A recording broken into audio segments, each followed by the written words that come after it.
Social yung chamaming kumain eh, no? Nakaganon pa eh. Paano ba yung social chamame? Paano yung social? Después? Oh. Social mas? Ano yung social? Oh. Paano pag-iinom? Paano tumar? Paano tumar yung social? Ayan, ganyan na social.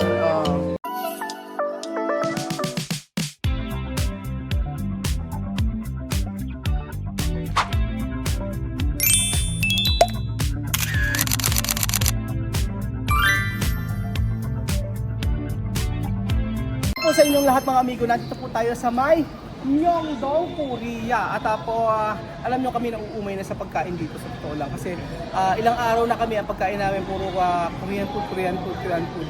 Pero tuwing umaga nagpiprepare naman ko ng itlog. Kaya pag tiyan naman si Chuchen kung ano ang kinakain nila sa Korea, sabi niya itlog. So ngayon po mga amigo ay nabanggit sa akin na iba daw po ang lasa ng McDonald's dito. Iba ang lasa ng pagkain sa McDonald's. So tatry natin. Ano ba ang mas masarap na kasi ganito experience niya. Kapag tayo lumalakad. For example, sa Dubai mga amigo, kapag nasa Dubai kami, Jollibee doon. May McDonald's doon. Pero pagka pumunta sa Pilipinas, iba ang lasa. So tuwing every country ay may iba't ibang lasa ng McDonald's or Jollibee. So sa Dubai, kung di ako nagkakamali, tatandaan ko ay napakaanghang ng spicy nila doon na chicken. So dito kaya sa McDo, ano kaya ang lasa? At samantala sa Pilipinas, hindi naman masyado maanghang. So, ano ka kasi? Tingnan natin. Tingin mo ano ang lasa ng McDo dito? Lasang Koreano. Lasang bawang? Koreano. Sabi nila pagka daw Masili. Sabi nila pagka nasa airport ka, ang naaamoy na pag nasa ibang lugar, pag nasa Korea daw, may bawang. Sige nga, malaman natin. May bawang daw. Pero pag daw nasa may, sabi sa comment zone. Pero sabi gano'n, pag nasa Pilipinas, ano amoy? Sabi ko may Jollibee. Ay, Ito lang burger. Burger lang dito. Puro burger lang dito. puro burger. Wala chicken.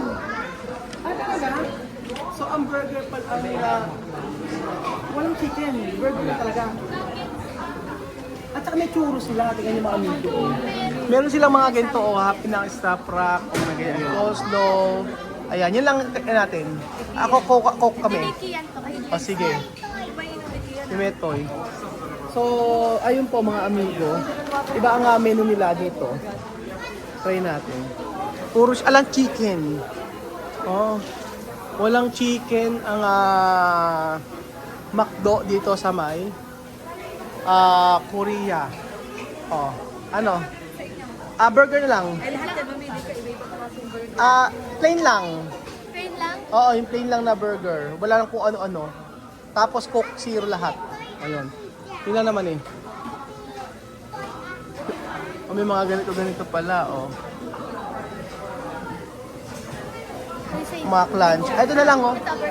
Burger, ang piliin mo na lang sa burger namin ay tingin ko tomato cheese roast. Ang halaga niya is 3.8. Mura lang dito, no? Sige. Oo. Ay, ito lang. With Sige. fries? Oo, sige na lang. O yan, magkakamukha na lang kami. O din yan. Okay na lang. With price. Ayan. Large or medium? Large na. Ako medium lang. Ako large. So, ayun po mga amigo. Ang burger dito ay ang pagkain dito ay walang manok. May walang ano dito? Walang chicken. No ay chicken. McDo diferente at kada pais no. No ay chicken, solo hamburguesa y patatas. So kada país tiene diferente comida, no? Mejor. ¿Por qué mejor? Europa. Europa. Ayan. Oo. So ayan po mga amigo, titikman natin later ang McDo. Ayan. McDonald's. Anong lasa ng burger nila dito? So, Kuya Benjin, okay ka lang ba? Okay ka lang. So, ayun mga amigo, habang nag-aantay tayo ng order, ang ganda talaga dito sa Korea. Tingnan nyo mga amigo. Buhay na buhay ang lugar na ito. Ang oras po ay mag-aalas 2 ng tanghali.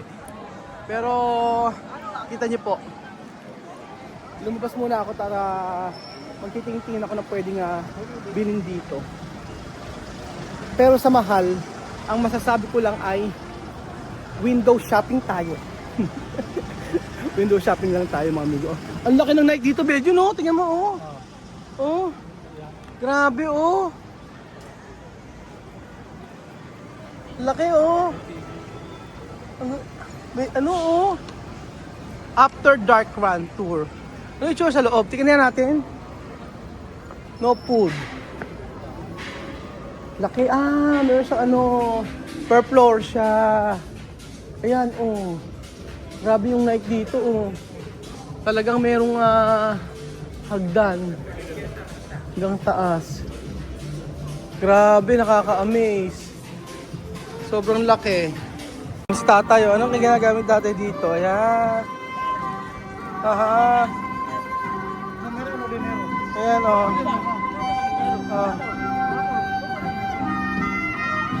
Galing. Ito ano, oh. Subway. Parang Dubai, no? Timos, eh. Myeongdong. Tibot-tibot muna tayo, mga amigo. Ha? Oo, hindi natin na-try mag-subway. Ayan, oh. Oh! Underground shopping center. O, kala ko, metro. Ayan. Ayan po. O, ayan. Buong Korea. Sa Myeongdong. Silipin nga natin mga amigo kung ano laman ng 7-Eleven dito. Kung sa Taiwan may mga kamo-kamote, dito kaya ano? 7-Eleven. May mga ganito, hotdog. O parehas lang din. Yan, may ganyan din. Yung drinks lang ang pinagkaiba. Yan. Marami din sila mag green tea. Oo, diba? Ganyan pala 7-Eleven dito. Yan. Merong corn silk tea. Corn silk tea. Ayan, yung ganito maliit na 7-Eleven dito. Tapos pwede ka mag-ano ng kape. May tubig, meron siyang microwave. At saka dito tingnan nyo. Grabe yung kanila ano. Yakult. Ang laki. Grabe Yakult, oh. Tingnan po, oh. Grabe, oh. Ang laki. Ewan ko lang. Pang ano to, ha? Ayan po mga amigo, ito na po yung ating order na burger. So, titingnan natin. Ayan. Ang mga kumakain kadalasan mga European, yung mga ganyan. Ayan yun po. Ayan. So, titikman natin mga amigo. Titikman natin ang burger na ito. Ang laki ng parang dito. Ito yung nilagay mo. Tapos, ayan. Ha? Dito. Ayan. O. Yose. Wow. Ayan na. Ayan na. Laki-laki naman. Sosyal. So, titikman natin mga amigo ang burger. Ito pala kayo sa palato. Ito pala ito. Titik lang ako. So, ang in-order natin ay ano lang to, ha? Plain lang to, ha? Iba yung McDo nila. Iba yung McDo, ha? Iba, alam nyo bakit? Marami siyang mga gulay-gulay. Yan. Kaya ang in-order natin yung pinaka-plain lang, ano? Yung plain nito, mga amigatay nito.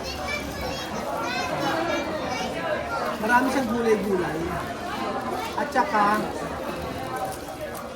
malaki yung kamatis niya. Tikman natin kung ano. Pero yung patty niya, medyo maliit. Marami siyang gulay. Maraming gulay. Ayan. Ang lasa.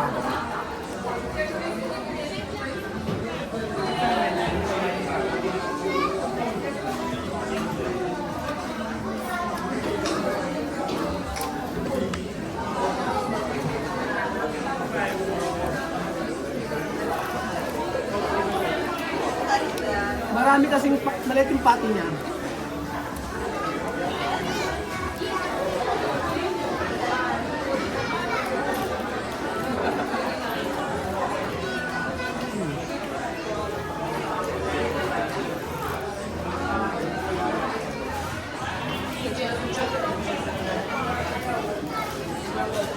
Yung plain niya, yung plain na burger, dahil maraming gulay, masarap. Pero kung sa hindi kumakain ng gulay, at tanggalin. Kaya lang, lugi ka naman kasi ulit yung patty niya. No? Anipis.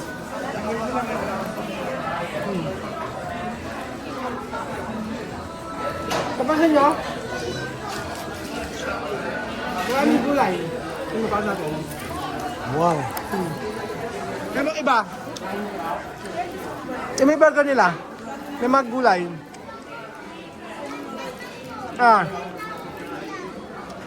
Ayan.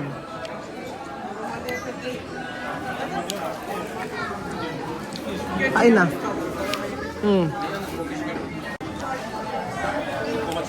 Kung natin yung patatas, ha? Wala.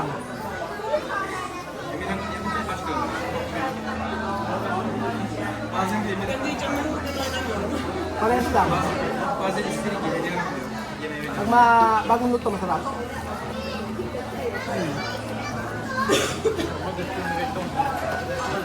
Pero mas bet ko yung ano. Mas gusto ko yung nasa Philippines burger, no? Ano mas gusto nyo? Ano kayo? Ano mas gusto yung burger? Pilipinas o dito? Dito, kasi may gulay. Ako gusto ko sa Pilipinas. Hindi ako may... Ano gusto yung burger, mami? Pilipinas o dito? Hindi, siya parehas. Plain yan eh. Maraming gulay. Yan yung sabi ni Kuya Padoy. Oo, plain lang. Oo, yun nga. Yun ang kakaiba dito. Yun ang sabi ni Kuya Padoy. Kaya? Masarapan ka? Ako mas gusto ko sa Pilipinas kasi hindi ako may sa gulay. Ayan. Ikaw sa tikman mo yung burger. Di ba pag umorder tayo ng burger na regular lang, wala namang gulay. O dito. Dito magulay. Oo, magulay. Pero yung kasi yung patty niya, tingin yung mami ko yan. Pero pati parehas lang. Patty parehas lang, lasa. Ayan.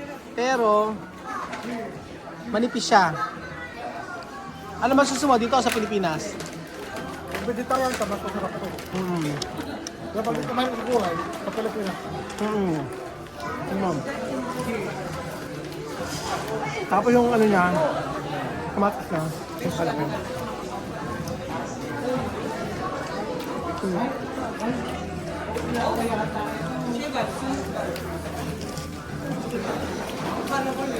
Kaya isang dito.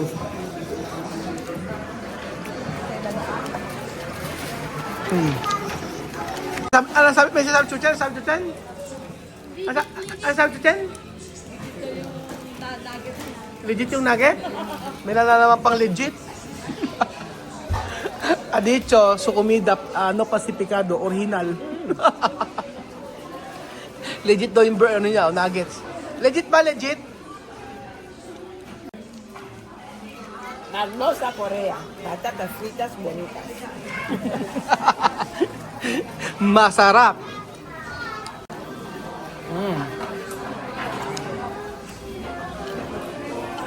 Social na siya maming kumain eh, no? Nakaganon pa eh.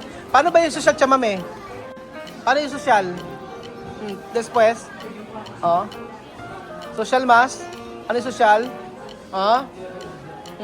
Paano pag-iinom? Quando tomar? Oh, paano tumaroon yung sosyal? Oh. Ayan, ganyan na sosyal. Oh. Pero kung ano na sosyal, Comida de Bosque. Como? Comida de Bosque. Comida de Bosque. Ano yung Comida de Bosque? Kasi, Después, ayan, Comida de Bosque. Oh. Alam nyo na. Oh, mama. Wala kayo. Mga amigo, dito po, kapag ka kumain ka ng McDo, Sa bahay. ikaw ang Ligpit. liligpit. Kain mo, ligpit mo. Kain mo, ligpit mo. At yun ang namin obserbahan. Pero yung iba, hindi nila ginagawa yun. Pero ang dami, yung mga Koreano, nakikita namin mga amigo. Ayan, kaya ni Kuya Jose, Kuya Beljun, ganyan. So kadalasan, napansin natin lahat mga Koreano ganyan, no? Tinatapon nila. Ano kayo, Jose? Tama. So, makibagay tayo kung nasa ang bansa tayo. At tayo ang mag-adjust. Ayan. Salamat po mga amigo at God bless. Yun po ang lasa ng McDo. Pero pag dumighay, mas masarap pa rin dumighay sa Pilipinas. Salamat po at God bless. Adios! Paalam na si Kasalta uli. Hindi masaya lang ako na-experience si Mami yung ganitong ganitong ano. Ano na? Ano na? Legit? Ano legit? Ano legit? Legit daw yan. O sige. Masaya ako na-experience si Mami yung ganitong klaseng pamamasyal. Dito pa yan sa unang international flight niya mula Pilipinas ay Korea. Kaya masasabi ko lang ay, anyo saya! Anyo!